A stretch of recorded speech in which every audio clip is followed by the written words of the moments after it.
SIR চলছে, এর মধ্যে বিভিন্ন রাজনৈতিক দল তাদের মতো করে বক্তৃতা রাখছেন মানুষের সামনে। বেশ কিছু ক্ষেত্রে আমি উপলব্ধি করলাম যে অনেকের বক্তব্য, অনেক রাজনৈতিক দলের বক্তার বক্তব্য বিভ্রান্তিমূলক।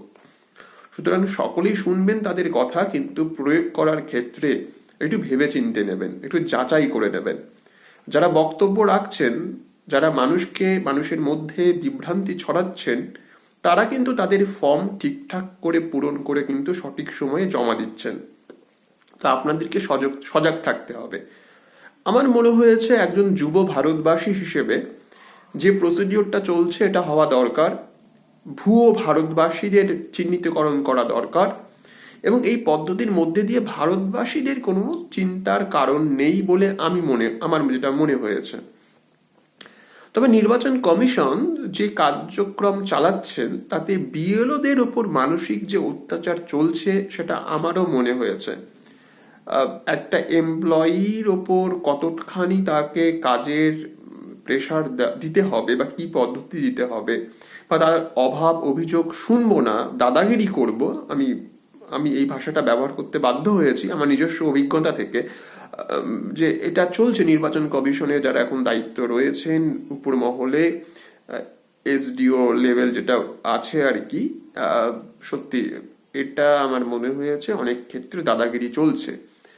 তো বিএলওদের সঠিক পন্থায় কাজ করার জন্য সেই পরিবেশটা দিতে হবে। দাদাগিরি করাটা ঠিক হবে না বলে আমার মনে হয়, এটা বিবেচনা করা উচিত নির্বাচন কমিশনের।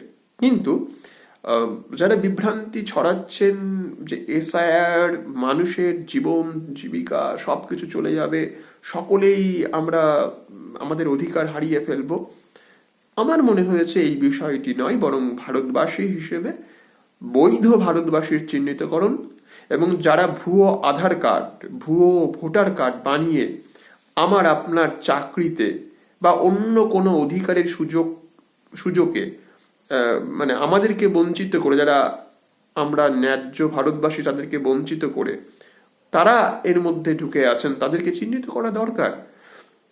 এবং আমার মনে হয় সকলের এই রাষ্ট্র সেবায় নিজেকে নিয়োজিত করা দরকার। যে যেমন ভাবে পারবেন মানুষকে সঠিকটা বোঝাবেন, সঠিক তথ্য মানুষের সামনে পরিবেশন করবেন, কিন্তু কেউ বিভ্রান্তি ছড়াবেন না। এবং সকলের সহযোগিতা আমরা বিশ্বাস রাখি, বা আমাদেরকে বিশ্বাস রাখতে হবে যে আমরা একটা স্বচ্ছ পরিবেশ পাব, প্রত্যেকের অধিকার সংরক্ষিত হবে যারা আমরা ভারতবাসী।